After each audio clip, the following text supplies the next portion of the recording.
Bismillahirrahmanirrahim. Kita masih dalam mempelajari hadis Jibril. Setelah kita mengetahui tentang atau seputar dirasatul isnad hadis tersebut atau hadis Jibril ini yang merupakan diriwayatkan oleh 8 sahabat, hukumnya mutawatir, kemudian merupakan hadis ummus sunnah karena limashtamala ala ma'alimiddin al-arba'ah. Kemudian kita beralih kepada sebab urut hadis. Perlu kita ketahui bahwa memang tidak semua hadis memiliki sebab urut. Sama halnya dengan tidak semua ayat Al-Quran itu memiliki asbab nuzul. Bisa tiba-tiba nuzul saja atau turun saja, atau bisa ayat turun karena raddu fi'lin, jawaban dari pertanyaan sahabat, atau dari sebuah sikap Rasulullah SAW, sikap orang kafir dan lain sebagainya. Hal itu dapat kita belajari dalam ilmi asbabi nuzulil ayah. Banyak mu'alafat dalam fan ini. Namun jika kita belajar atau mempelajari tentang sabab wurudil hadis, maka secara singkat mari kita belajar sebenarnya apa hakikat sabab wurudil hadis. Sebab wurud hadis adalah penyebab atau halah atau mauqif, hay'ah, sebuah keadaan yang menyebabkan Rasulullah SAW mengatakan hadis itu. Ini yang dinamakan dengan sabab wurud, penyebab adanya hadis atau penyebab lahirnya kata-kata itu dari Rasulullah SAW. Bagaimana? Melalui apa? Bisa melalui pertanyaan, bisa melalui sebagai jawaban dari pertanyaan pertanyaan para sahabat. Bisa juga dalam waqiah tertentu atau sebuah kejadian tertentu. Berarti bisa berupa pertanyaan, itu sebab urut, bisa berupa jawaban. Bisa berupa pertanyaan sama seperti ketika para sahabat itu banyak bertanya kepada Rasulullah SAW tentang hal-hal tertentu. Kita contohkan hadis tentang ayyul a'mali ahabbu ilallahi ta'ala. Itu kenapa Rasulullah mengatakan al-a'mal ahabbu ilallah huwa misalkan birrul walidaini, setelah itu al-jihad fi sabilillahi atau hajjul baiti. Ada lagi dalam riwayat yang lain mengatakan Sidna Abu Dzar al-Ghifari bertanya kepada Rasulullah, ayyul a'mali ahabbu ilallahi. Jawabannya adalah al-iman billahi pertama, ila akhiri dzalika. Jawaban-jawaban dari pertanyaan sahabat itu menjadi sebuah sebab adanya hadis tersebut. Nah, biasanya sebab dari wurud hadis atau asbabul wurudil hadis itu ada yang disebutkan di dalam nas hadisnya, ada juga yang tidak disebutkan dalam nas hadisnya. Contoh yang disebutkan dalam nas hadisnya seperti hadis yang barusan kita sebutkan, hadis tentang ayyul a'mali ahabbu ilallahi. Di dalam nasnya disebutkan qala Abu Dzar al-Ghifari, ya Rasulullah, ayyul a'mali ahabbu ilallahi ta'ala. Qala misalkan birrul walidaini wal jihadu fi sabilillahi wa hajjul baiti ila akhiri dzalika minal hadis. Misalkan seperti itu. Nah, itu berarti sebabnya itu tersebut atau disebutkan secara jelas dan sharih di dalam hadisnya. Ada juga yang sebab wurud hadisnya tidak disebutkan di dalam hadis. Contohnya seperti apa? Hadis nomor 1, innamal a'malu binniyat wa innamal likulli imri'in ma nawa. Atau hadis innamal a'malu binniyat. Memiliki sebab wurud atau tidak? Punya. Itu hadis niat berbicara tentang adanya tentang harus niat dalam beribadah, ikhlas untuk Allah Subhanahu wa taala. Sebab wurudnya apa? Ulama mengatakan sebabnya adalah ada seorang muhajir, laki-laki dari mukmin, berhijrah ke Madinah atas perintah Rasul, tapi tidak diniatkan untuk hijrah, diniatkan untuk menikahi perempuan. maka yang bernama Ummu Qais, maka masyhur dinamakan Muhajir Ummi Qais. Nah, sebab wurud ini atau cerita kisah yang mengatakan bahwa sebab wurud hadis niat itu tidak tersebut di dalam hadis innamal a'malu binniyat. Kalau kita lihat dalam hadis mana? Innamal a'malu binniyat wa innamal likulli imri'in ma nawa.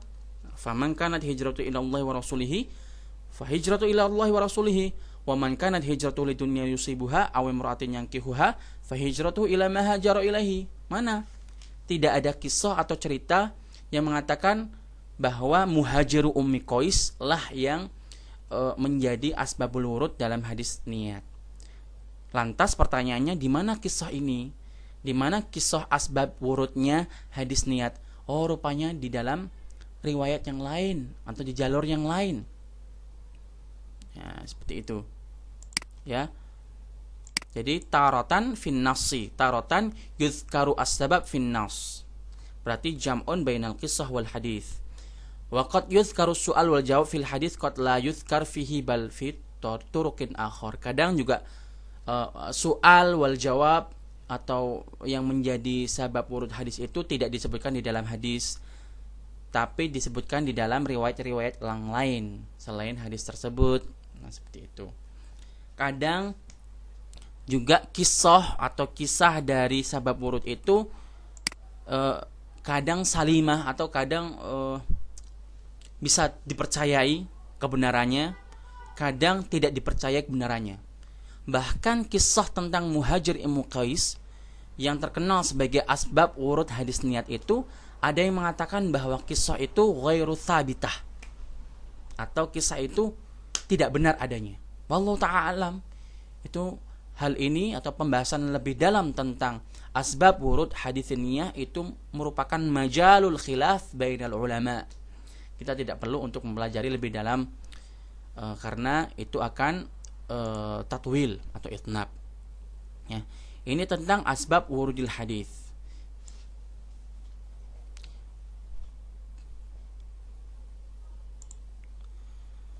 Kemudian hadis Jibril asbab wurudnya apa? Setelah kita tahu bahwa asbab wurud itu adalah sebuah keadaan atau sikap di mana Rasulullah min ajlihi atau karenanya mengatakan hadis tersebut, maka hadis Jibril itu merupakan sebuah potret gambaran malaikat Jibril alaihi salam ingin mengajarkan para sahabat bagaimana tata cara, bagaimana adab seorang muta'allim, bagaimana beradab kepada Rasulullah SAW ketika bertanya. Bagaimana adab mencari ilmu, meminta ilmu dari Rasulullah. Inilah potret hadis Jibril yang paling penting yang harus kita pahamkan di dalam otak kita.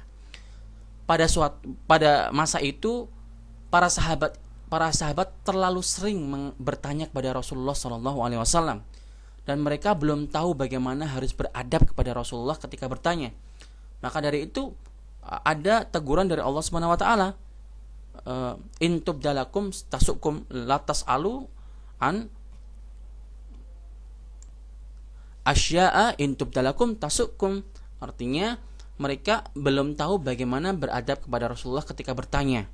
Maka dari itu para sahabat mungkin karena teguran tersebut kebingungan bagaimana cara bertanya. Nah, disinilah malaikat Jibril ingin mengajari bagaimana cara beradab. Inna Jibril ja'a yas'alun Nabi sallallahu alaihi wasallam li'anna sahabah kanu qad muni'u minal as'ilah fa arada Jibril ayu alimahum adabat su'al wa adabal jilsah baina yaday Rasulullah sallallahu alaihi wasallam. Ingin mengajarkan adab bertanya, ingin mengajarkan adab duduk bersama Nabi itu seperti apa. Di dalam hadis ini akan kita lihat dan kita pelajari sedikit demi sedikit. Setelah bab tentang sabab wurudil hadis, mari kita lihat manzilatul hadis atau kedudukan hadis ini di dalam sunnah. Jika hadis innamal a'malu binniyat itu merupakan hadis yang azimul qadri atau thuluthul Islam, atau hadis yang yadkhulu fi sab'ina baban fil ilmi, maka hadis Jibril juga memiliki manzilah yang sangat tinggi, yaitu apa? Di dalamnya terdapat qadiyatul ihsan, terdapat permasalahan yang menyinggung tentang al-ihsan, sebuah rutbah atau sebuah tingkatan dalam ibadah seorang mukmin yang sudah tinggi, tingkatan melewati tingkatan iman, tingkatan Islam, kemudian tingkatan ihsan. Ihsan adalah sebuah tingkatan dalam peribadatan kita sebagai seorang muslim, di mana dia sudah mencapai maqamus syahadah, maqam as-siddiqin.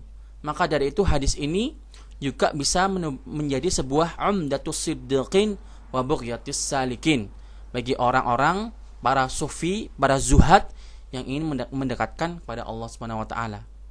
Kemudian sumiyat hadzal hadis atau summiya hadzal hadis bi ummi sunnah. Betul adanya bahwa hadis ini juga bisa dinamakan dengan ummus sunnah. Kenapa? Karena terdiri atas ma'alimiddin. Karena dalam hadis ini menjelaskan apa itu hakikat iman. Antu'mina billahi wa malaikatihi wa kutubihi wa rusulihi wal yaumil akhir wal qadri khairihi wa syarrihi. Apa itu Islam? Antashhada alla ilaha illallah wa anna Muhammad Rasulullah ila akhirih minal arkan. Apa itu ihsan? Anta'budallah ka'annaka tarahu fa in lam takun tarahu fa innahu yaraka. Apa itu amaratus sa'nah?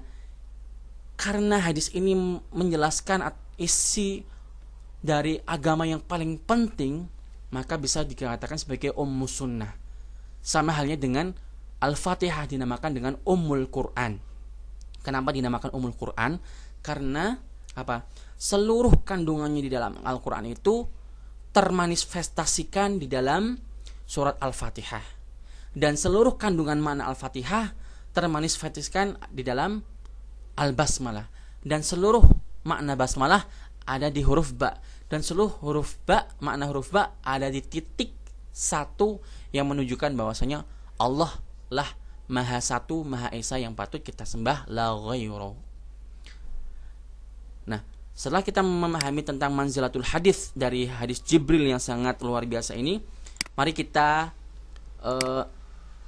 mempelajari secara tahlili setiap kata dari hadis-hadis tersebut atau hadis-hadis ini. Karena sebelumnya perlu kita tancapkan atau perlu kita ingat dalam pikiran kita bahwa setiap lafaz dari Rasulullah SAW, al-kalam an-nabawi, itu memiliki makna yang sangat luas sekali, sehingga sesuai itulah sir kenapa Al-Quran dan hadis itu salihun fi kulli zamanin wa makanin. Bismillahirrahmanirrahim. Kita akan lihat, teman-teman jangan kaget dulu ya. Di sini insya Allah kita akan pelajari satu persatu. Saya ingat perkataan dari Sayyidina Syekh Usamah Al-Azhari hafizahullah ta'ala, bahwa dalam belajar sesuatu itu atau menyampaikan sesuatu itu jangan disimpan-simpan, sampaikan.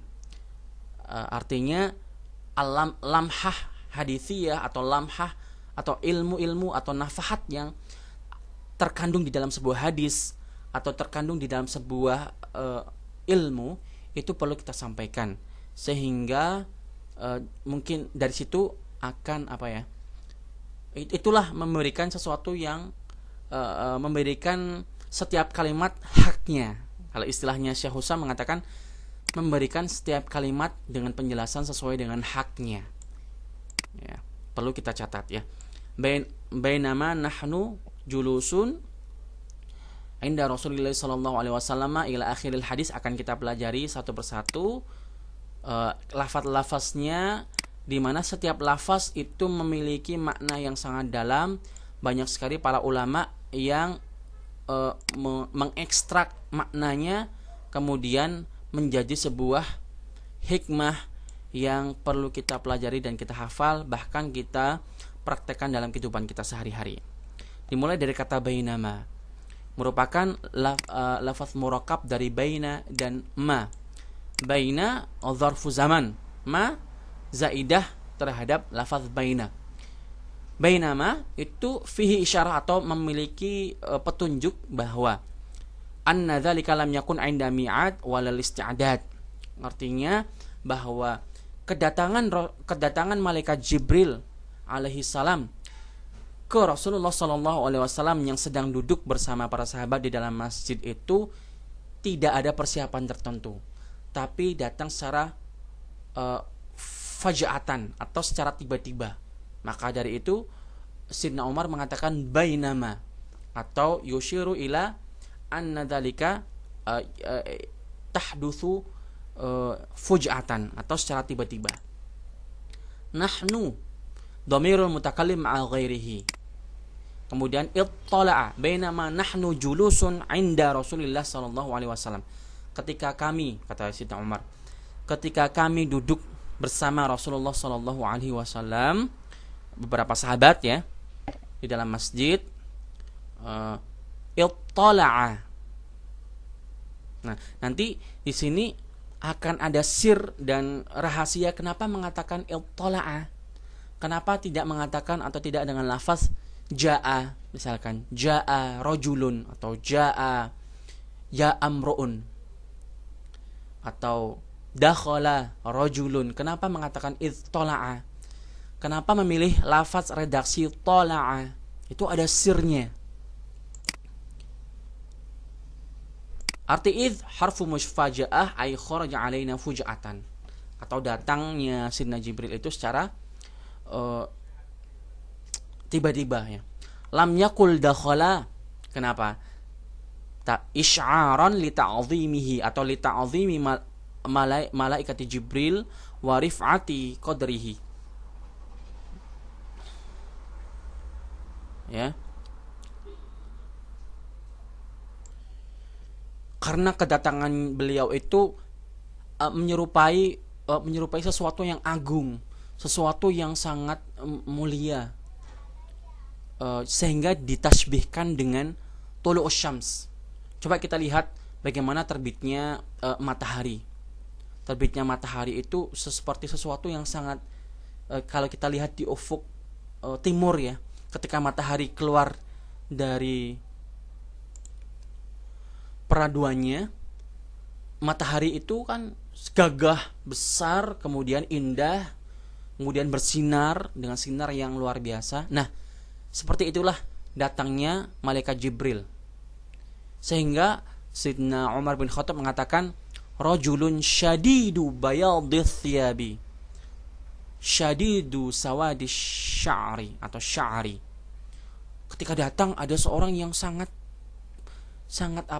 bersinar putih pakaiannya, sangat hitam rambut janggutnya, bukan rambut atas, itu rambut janggutnya. Nah, makanya dengan menggunakan ittala'a tashbihan bitulu'is syamsi, karena keagungan dan kewibawaan yang dimiliki oleh Sidna Jibril. Bahkan Sidna Jibril itu ketika datang dengan menggunakan pakaian yang luar biasa, rapi, putih, seakan-akan seperti jalabiah yang jalabiah itu apa bahasanya ya?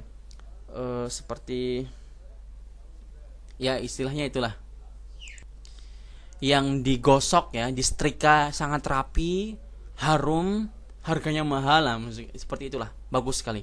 Makanya menggunakan lafaz ittala'a alaina rajulun ya, syadidu bayadith thiyabi. Syadidu bayadith thiyabi, mengenakan pakaian yang serba putih, bersih, bersinar. Kita lihat apa yang ada di dalam penjelasan syadid bayadith thiyabi. Nah, di sini menggunakan redaksi rajulun. Kenapa tidak imru'un atau kata-kata yang lain ya? Menggunakan rajulun bitanwin. Kenapa? Isy'aran litta'zim. Karena rif'ahnya atau ketinggian Sidna Jibril. Karena Sidna Jibril itu kan merupakan malaikat yang paling afdal di antara malaikat-malaikat yang lain. Yang paling afdal itu adalah malaikat Jibril di antara malaikat-malaikat yang khas. Jadi ada istilahnya nanti kita pelajari khawasul malaikah. Salah satunya Jibril, Sidna Mikail dan lain sebagainya. Nah, ittala'a alaina rajulun dalam sebuah riwayat dari Imam Bukhari mengatakan rajulun yamshi. Berarti riwayatnya siapa? Sahabatnya, yaitu Sidna Abi Hurairah mengatakan rajulun yamshi. Menunjukkan bahwasanya beliau tuh datang dengan jalan kaki. Nah, kemudian sebelum kita menjelaskan cerita bagaimana cerita kedatangan beliau, maka kita bahas dulu nama Jibril itu siapa. Ismun a'jami, Syriani, katanya atau qila maknanya Abdullah. Nah, ceritanya itu Rasulullah Shallallahu Alaihi Wasallam sedang duduk bersama para sahabat, ya, sedang mengajari agama Islam. Secara tiba-tiba ada seorang laki-laki yang mengenakan pakaian putih bersih bersinar, kemudian sangat bersih dan la yura alaihi atharus safari. Jadi para sahabat itu bingung, ini siapa? Para sahabat tidak ada yang tahu. Makanya nanti ada lafaz di sini la ya'rifuhu minna ahadun. Para sahabat itu tidak tahu siapa ini. Nanti kita akan ceritakan lagi ya. Nggak apa-apa kita ulang-ulang agar kita lebih memahami hadis ini. Siapa ini? Dalam sebuah riwayat mengatakan para sahabat mengatakan bersama-sama atau mengatakan antara mereka masing-masing, la na'rifu hadza, kita tidak tahu siapa ini. Maka dari itu nanti Sayyidina Umar itu berani mengatakan la ya'rifuhu minna ahadun, karena i'timadan ala dhannihi dan juga i'timadan ala perkataan para sahabat. Di antara mereka mengatakan la na'rifu hadza. Jadi ceritanya ada seorang asing yang tiba-tiba datang, ya kan? Kemudian bertanya, Assalamu alayka ya Muhammad. Dijawab oleh Rasulullah Sallallahu Alaihi Wasallam. Kemudian beliau berkata, A'adnu, apakah aku boleh masuk? Seperti itu. Kemudian ceritanya nanti beliau duduk di depan Rasulullah Sallallahu Alaihi Wasallam.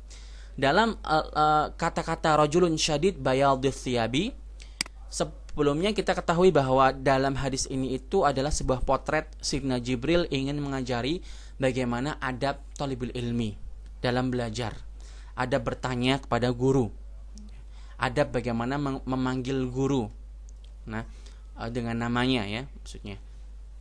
Di sini juga dapat diambil pelajaran bahwa di sini ada istihbabul bayad minas thiyab inda liqa'ir ru'asa. Dilihat dari cara berpakaian Sayyidina Jibril, dapat diambil pelajaran bahwa istihbab atau lebih baik ya dianjurkan ketika ingin berjumpa dengan para ru'asa atau para umara atau kepada para ulama, pada orang yang kita hormati, bahkan ketika kita ingin berkumpul dalam sebuah ihtifalat, maka sebaiknya bagi kita sebagai thalibul ilmi untuk memilih pakaian dengan warna terbaik. Apa itu afdalul alwan? Yaitu warna putih. Warna putih adalah warna yang dipilih oleh malaikat Jibril, afdalul malaikah. Maka dari itu warna putih itu merupakan warna yang terbaik di antara yang lain. Di sini ada istihbabu al-bayad min sairi al-alwan. Nah, li'annahu marja'u jami'il alwan. Jadi lebih baik untuk menggunakan pakaian putih ketika berkumpul ya atau belajar. Bahkan Sidna Abdullah bin Abbas sebelum mengajar atau sebelum belajar kepada Rasulullah Sallallahu Alaihi Wasallam, ibunda beliau itu merias, mengenakan pakaian untuk Sidna Abdullah bin Abbas habrul ummah itu dengan pakaian terbaik, seperti itu ya, pakaian terbaik. Nah, ma'adal idaini li'annahuma yaumaz zina, artinya kata Ibnu Hajar Al-Haythami dalam kitabnya Fathul Mubin mengatakan bahwasanya menurutku memang lebih baik menggunakan pakaian putih dalam setiap ihtifalat, tapi ketika hari Id ya tidak apa-apa menggunakan pakaian selain pakaian putih karena di situ merupakan yaumuz zinah. Kalau memang ada yang lebih baik dari itu. Nah, kemudian quddimal bayad al-sawad li'annahu khairul alwan. Didahulukan al-bayad daripada warna-warna yang lain ya, karena itu warna terbaik. Kemudian istihbabu tanzifis siyab. Dianjurkan agar kita menggunakan pakaian terbaik yang bersih, yang sudah dicuci ya, jangan dibiarkan 3 hari sudah dipakai, sudah bau keringat. Kemudian dianjurkan untuk pakai wangi-wangian seperti itu biar wangi. Kemudian ketika belajar dan mengajar. Maka dari itu teman-teman sekarang yang sedang mendengarkan ini, ayo siapa yang misalkan belum mandi, ya mandi dulu. Yang belum pakai wangi-wangian, ya pakai dulu karena kasihan teman-teman yang ada di sampingnya, gitu ya. Kapan-kapan ya. Jadi untuk kedepannya hendaknya untuk memilih pakaian terbaik sebelum mendengarkan video ini dan memakai tatoyub atau memakai ini ya, wewangian ya. Karena rifqan bil akharin atau rifqan bi asdiqaikum. Kemudian di sini juga ada kisah dari Ibnu Abdissalam mengatakan la ba'sa bil libasi syiaril ulama. Ya, kisahnya adalah mengatakan seperti ini. Suatu ketika Sidna Ibnu Abdissalam yang merupakan faqihul ummah pada saat itu memakai pakaian biasa. Ketika itu sedang tawaf di sekitar Ka'bah. Kemudian beliau melihat beberapa para mutawif, para orang-orang yang sedang tawaf itu melakukan hal-hal yang salah di mata beliau, salah menurut fikih. Kemudian beliau Sidna Ibnu Abdissalam ini memperingatkan mereka. Tapi ketika diperingatkan mereka tidak mengindahkan, artinya tidak mendengarkan. Kenapa? Karena menganggap Sidna Ibnu Abdissalam itu orang biasa karena pakaiannya. Nah, setelah itu beliau mengganti pakaian dengan pakaian ulama, pakaian mufti, pakaian seorang faqih, pakaian seorang kibar. Nah, ketika beliau menasihati orang-orang tersebut, mereka mendengarkan. Kenapa? Karena rupanya pakaian juga mempengaruhi pengaruh kita dalam menasihati orang lain. Makanya beliau mengatakan la ba'sa bilisbasi syiaril ulama, jika memang mengharuskan hal tersebut untuk digunakan.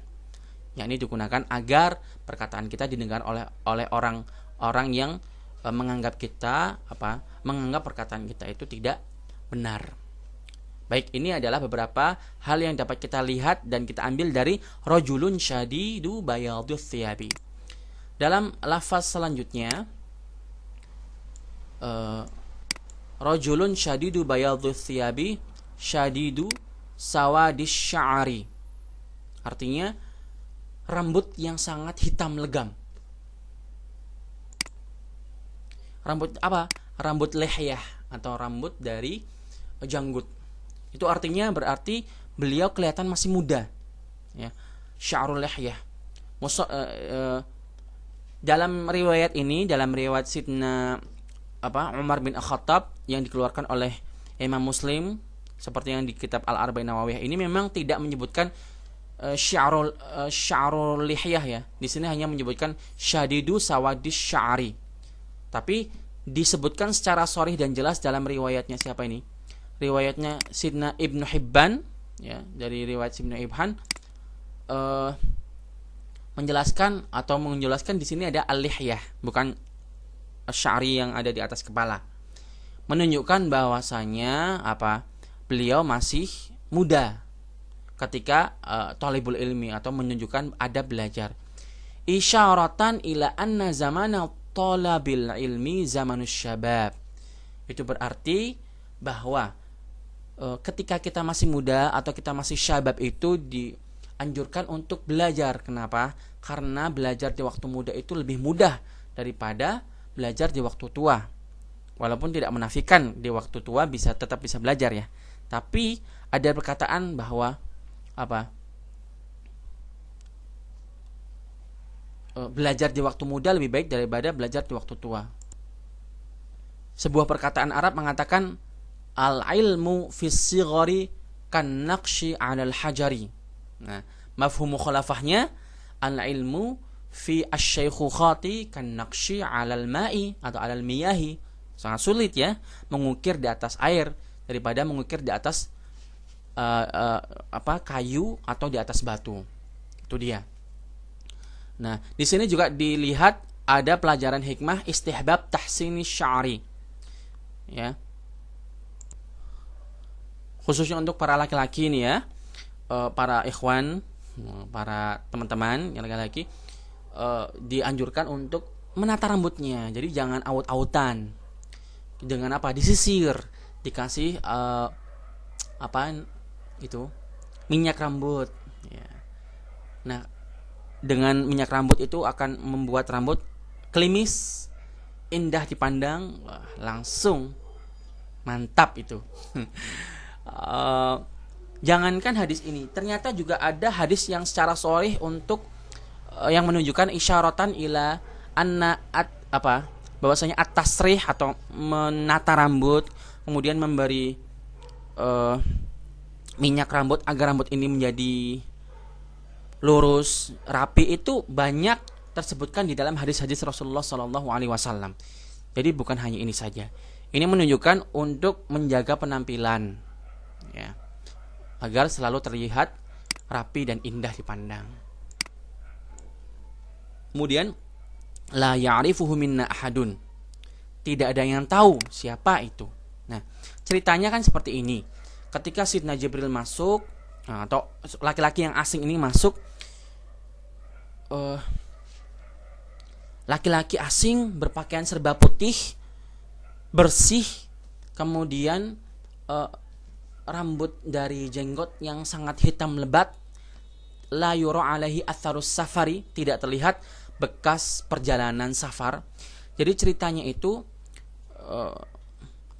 seperti ini. Biasanya kalau orang datang dari luar atau kalau orang yang tidak diketahui dari Madinah, di dalam kota Madinah Al-Munawwarah, maka biasanya itu orang asing atau gharib yang berasal dari luar Madinah. Sudah kita ketahui bahwa Sayyidina Jibril itu dalam hadis ini tidak diketahui oleh atau tidak dikenal oleh para sahabat, dengan dalil la ya'rifuhu minna ahadun, dengan dalil para sahabat mengatakan antara mereka la na'rifu hadza, siapa ini. Nah, kalau mereka tidak kenal, karena memang para sahabat itu walaupun kota Madinah itu sedikit lebih luas, tapi para sahabat itu mengenal satu sama lain mereka. Jadi saling mengenal. Walaupun sahabat itu banyak, tapi mereka saling mengenal. Sehingga ketika datang seorang yang asing, berarti ada dua kemungkinan. Ada kemungkinan seperti ini kalau orang asing. Imma dia berasal dari luar Madinah. Mungkin dia berasal dari luar Madinah. Kalau orang asing ini berasal dari luar Madinah, berarti harusnya kalau datang ke Madinah itu dia dari safar kan? Atau dari perjalanan. Perjalanan menuju ke Madinah itu melewati gurun. Perjalanan melewati gurun itu biasanya akan diterpa oleh pasir, diterpa oleh debu-debu perjalanan. Sehingga ketika orang dari perjalanan jauh dari luar Madinah datang ke Madinah, biasanya penampilannya akan lecek. Penampilannya akan bajunya itu mungkin sudah kusut, kotor, terkena debu. Kemudian rambutnya pasti akan ada sisa-sisa debu. Biasanya seperti itu. Dan ketika sampai ke Madinah pasti ingin istirahat, ingin tidur dan lain sebagainya. Tapi ini, dalam kejadian ini Sayyidina Jibril atau orang asing ini bukan dari Madinah, tapi kok pakaiannya bersih, putih. Kemudian rambutnya hitam legat. Aneh nih, ada keanehan di sini. Nah, maka dari itu la ya'rifuhu minna ahadun. Beliau berkata seperti itu. Nah, beliau datang itu apa? Ja'a Jibril masyian fi hayati muqim. Artinya beliau itu datang jalan kaki seakan-akan dengan hayah, dengan bentuk seperti orang yang sedang mukim di Madinah, padahal tidak ada yang kenal beliau, ya. Oke. Kemudian dalam riwayat ini Sidna Umar mengatakan la ya'rifuhu minna ahadun, dengan jazam, dengan keyakinan. Kenapa beliau atau Sidna Umar mengatakan bahwa tidak ada yang tahu siapa rajul ini? Nah, kenapa bisa yakin? Ada dua sebab. Yang pertama, mustanidan ila dhannihi, beliau bersangka bahwasanya menurut beliau tidak ada yang tahu memang. Kedua, karena perkataan sharih jelas dari hadirin bahwasanya mereka tidak tahu. Man arifu hadza ar-rajul. Nah, kemudian la ya'rifu minna ahadun, dalam lafaz ini pun ada iskal, ya. Ada iskal, sebuah iskal atau permasalahan. Biasanya Sidna Jibril itu datang kepada Rasulullah Shallallahu Alaihi Wasallam bisa melalui beberapa bentuk. Rasulullah Shallallahu Alaihi Wasallam pun pernah melihat bentuk Jibril secara asli, bentuk sebenarnya, ya, itu hanya 2 kali saja. Dan selain itu Sidna Jibril datang kepada Rasulullah Shallallahu Alaihi Wasallam itu dalam bentuk ala hayati rajulin, ala hayati basharin. Memang malaikat itu diberi kemampuan untuk agar bisa, kan dia merupakan lataif nuraniyah yang mana bisa berubah-ubah bentuk sesuai dengan izin Allah Subhanahu wa taala, ya. Ketika diperintahkan untuk menyampaikan wahyu, maka biasanya Sidna Jibril itu berubah bentuk dalam bentuk manusia. Nah, biasanya kalau datang kepada Rasulullah itu dalam bentuk menyerupai sahabat Nabi yang bernama Dihyah Al-Kalbi. Biasanya seperti itu. Nah, tapi pertanyaannya, kenapa para sahabat dalam hal ini atau dalam kejadian hadis Jibril ini mereka tidak mengetahui? Padahal biasanya Sidna Jibril itu datang dalam bentuk wujud seperti sahabat yang bernama Dihyah Al-Kalbi. Jawabannya adalah Sidna Jibril ketika datang kepada Rasulullah dengan bentuk Dihyah Al-Kalbi itu tidak selalu atau tidak selalu setiap kali Sidna Jibril datang kepada Rasulullah itu tidak selamanya atau tidak setiap saat atau tidak setiap kali datang kepada Sidna Nabi itu dengan bentuk Dihyah Al-Kalbi. Karena ketika datang dengan bentuk Dihyah Al-Kalbi itu adalah ghaliban aja, la daiman, tidak seterusnya. Maka dari itu riwayat ini la yunafi annahu kana ya'tilin nabi fi surati Dihyah Al-Kalbi. Seringnya memang mirip dengan Dihyah Al-Kalbi, tapi dalam hal ini atau dalam kejadian hadis Jibril itu tidak menyerupai Dihyah Al-Kalbi. Kemudian juga ada iskal di sini. Fi riwayat Ahmad an ghairi Umar, diriwayatkan oleh Imam Ahmad dari sahabat selain Sidna Umar, mengatakan bahwa annahum sami'u al-kalam wa lam yarawhu. Ada iskal bahwasanya para sahabat itu katanya hanya mendengar suaranya saja, tidak bisa melihat Sidna Jibril. Maka kalau dipahami sepintas maka akan artinya adalah seakan-akan Sidna Jibril itu tidak kelihatan. Mungkin karena beliau malaikat, atau mungkin karena apa? Oh, ternyata tidak. Di beberapa riwayat yang mengatakan bahwa para sahabat tidak bisa melihat dengan mata siapa lelaki asing yang datang ini, karena apa? Fal jawab yuhmal ala anna ba'dal qaum, karena mungkin riwayat yang mengatakan bahwa Sidna Jibril tidak bisa dilihat itu karena orang-orang itu yang hadir di majelis Rasulullah SAW duduk di luar masjid, kana jalisan indahu wa ba'duhum kana kharijan anil masjid atau andalika al-jam'i atau al-ijtima', fasami'u min wara'i nahwi jidarin jam'an bainal haditsaini sahihain. Maka mereka itu seperti mendengar keributan atau mendengar datangnya seseorang yang datangnya malaikat Jibril tapi tidak melihat.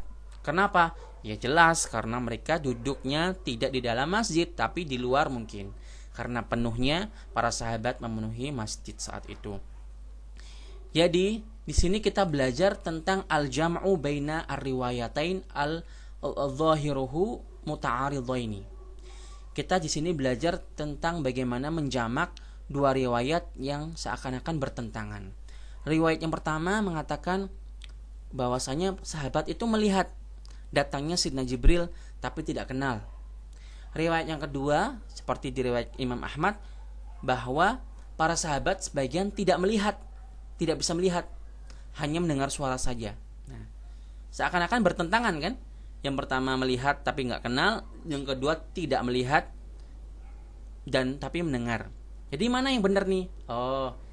Di jamaknya adalah bagi yang melihat Sayyidina Jibril itu adalah para sahabat yang mungkin duduk di dekat Nabi di dalam masjid, sehingga ketika Sayyidina Jibril datang mereka melihat walaupun tidak kenal.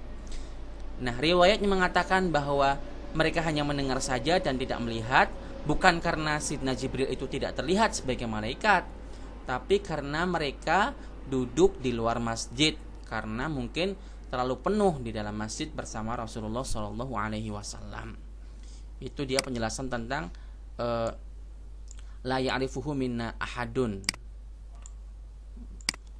Mungkin penjelasan cukup sekian. La ya'rifuhu minna ahadun akan kita teruskan nanti penjelasan tiap kata dari hadis ini agar kita bisa melihat hikmah dari setiap kata Rasulullah Shallallahu Alaihi Wasallam yang penuh dengan ilmu ini. Wallahu taala a'lam bissawab.